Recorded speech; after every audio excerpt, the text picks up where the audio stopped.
Hello, I'm Trent, aka O Trademark here, and this is Anime Warrior Simulator 2.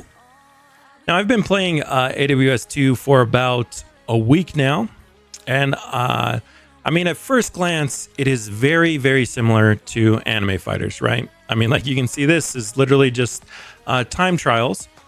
However, after playing it for a week and playing Anime Fighters, since I've been going back and playing Anime Fighters again since the announcement, I've noticed that they have made a significant amount of improvements to the game and additions, I will say as well. So I wanted to make this video to ask you guys what your favorite anime simulator currently is that is out right now. So like a couple of the things that they've added, they added these. So I would say Anime Warriors is like a mixture between sword fighters and anime fighters, right? Like at its core, it's basically anime fighters, but it's added stuff like the relics from sword fighters. And most importantly, as anime characters, right? I mean, that was like, if you guys weren't around when I played sword fighters, I did enjoy sword fighters a lot. I thought it was a solid game, but right from the very beginning, I was like, why do they just not make this anime characters? So Anime Warriors kind of did that.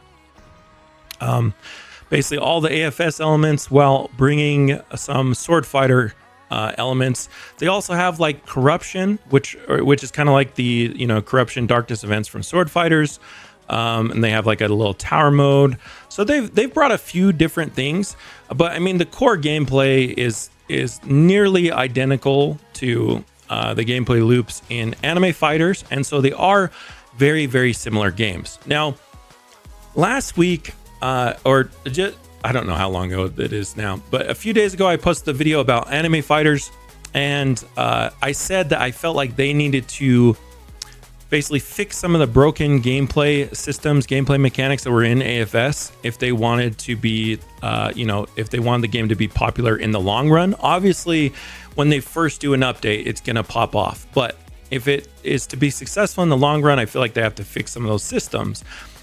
However, after playing Warriors for a while, I actually think what's more important for them to do is actually bring some of the quality of life features to the game that exists within this game. I mean, you'll notice like auto attack is going right now, and I never knew how much, I needed auto attack in time trial until you switch between AFS and AWS.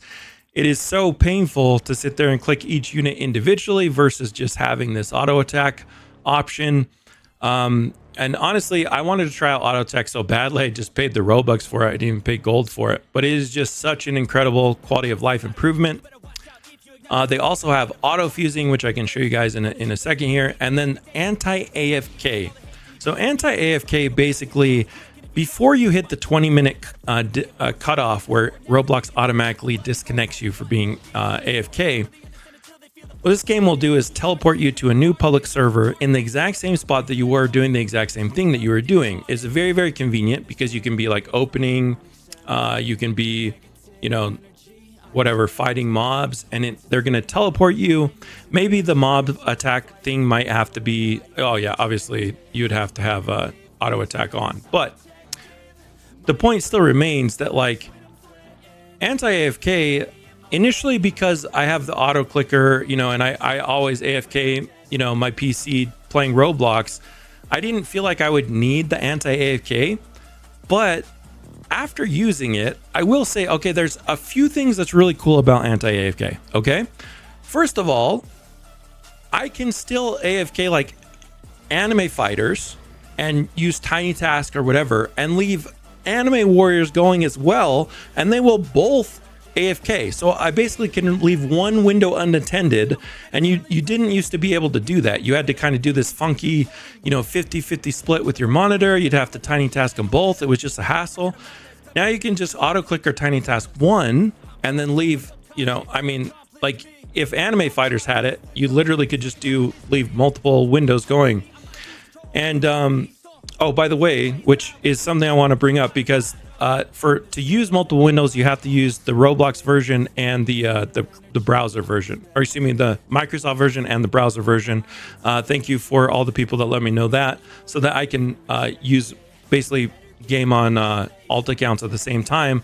That's a feature that I've been missing for a long time, ever since we found out that Roblox account manager could get you banned and stuff, which has been kind of frustrating. So now that this is back, you can basically have two accounts running on your computer. And the other thing that I really like about this anti-AFK thing is that I literally can I can just put it in windowed mode, make it really small, put it in another monitor outside of my screen. I can literally just work and do stuff on my computer, and it will just keep going in the background. That is so convenient and nice. You just mute your sound on the game so you don't have any sound coming through. It's so convenient. I didn't realize how much I would actually use it until I started playing around with it on this game. So kudos to them on that. They also introduced battle or summer pass type deal.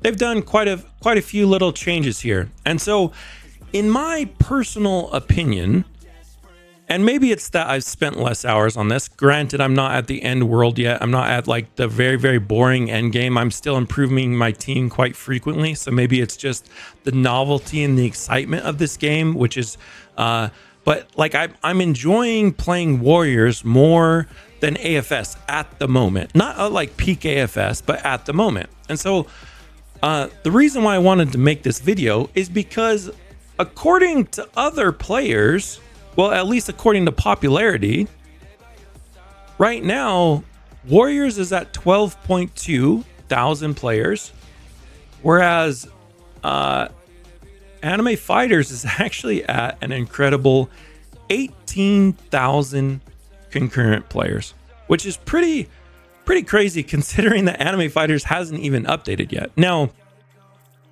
I mean, to be fair, Anime Fighters has an enormous following, enormous brand, enormous Discord server. So it does make sense that when they made the announcement, there's all the hype around AFS, that there would be a lot of players that would come back and start playing the game again. But I have been genuinely surprised that this many players are playing the game even before the update. That's genuinely surprising to me, because like if you think back to like when they stopped updating, we were getting maybe like 20 to 30k ish players around there at that time, and I think like after they announced that stopped updating, like it instantly dropped to around 18,000 players. So they're like right back to where they were when they stopped updating. So it should be interesting. I assume that the first update that Boss Studios drops is going to be enormous, but I do feel like if they want to be successful in the long run, they'll have to implement some of these features, as well as fix some of the old broken gameplay systems that exist in that game. Yeah, I mean, I guess we can show you guys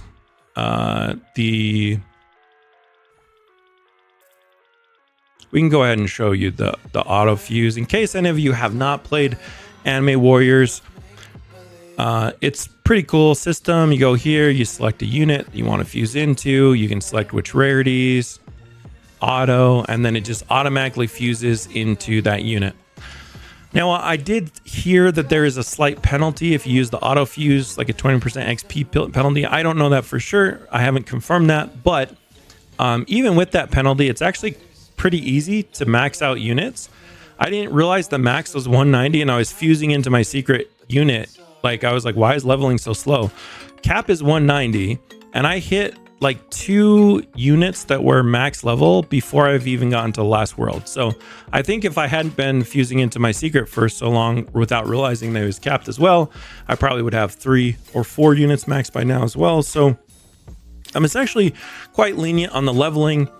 More of the repeat grind on this game is to grind for artifacts, which are like SFS relics, and those also prestige. So there's a lot of time trials that you want to be doing, and then also a lot of doing the raids and the what's it called, the corruption events. Corruption events are very, very important. I haven't been doing enough of those because a lot of my time spent has just been spent AFKing. But yeah, I'm gonna give credit where credit is due. They did They did. I mean, for all intents and purposes, they ripped anime fighters and sword fighters, mashed them together, and made some improvements on them. So, I mean, kudos to them on that. And it should be interesting to see what we actually have. Here's another cool thing that they kind of have where you can attack the boss while you're basically auto opening. This combined with auto attack is just so cool. But yeah, I am curious what you all think about Anime Warriors 2, Anime Fighters. Which game do you guys feel is the superior game at the moment? And which one are you looking forward to playing in the future? Like, which one has a brighter future in your opinion? Obviously, Anime Champion Simulator is also coming out, and I'm excited to show you guys what we have in store. But anyways, that's it for me. Malo Albito, thanks for watching. Peace. I'm out of here.